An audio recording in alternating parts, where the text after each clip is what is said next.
করা চিকেন, এর মধ্যে সব মশলা দিয়ে ম্যারিনেট করা আছে। তো বন্ধুরা এখনই তো মনে হচ্ছে কাঁচাটা খাওয়া যাবে, দারুণ বানিয়েছে। তার মধ্যে একটা ঠ্যাং রয়েছে, লেগ পিস। চিকেনের মশলা সব জল টল দিয়ে ফুটিয়ে রেখেছে, ঢালা হবে। এর মধ্যে জিরে ফোড়ন আর গরম মশলা ফোড়নও দেওয়া হয়ে গেছে।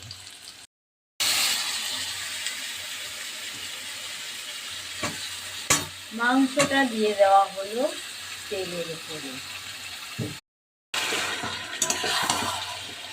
এই চিকেনটা হবে কষা কষা।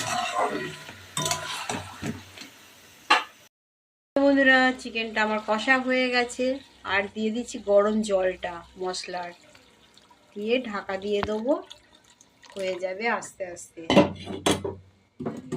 তো বন্ধুরা আপনারাও এইভাবে খাবেন, খুব ভালো লাগবে।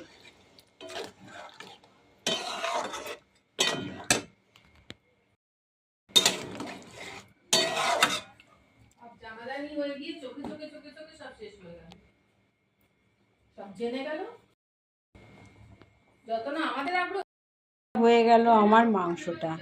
তো বন্ধুরা মাংসটা কেমন হয়েছে, একটুখানি ঘি একটু গরম মশলা মিশিয়ে দিয়েছি, দিয়ে এটাই হচ্ছে আজকের আমার রান্না, চিকেন কষা।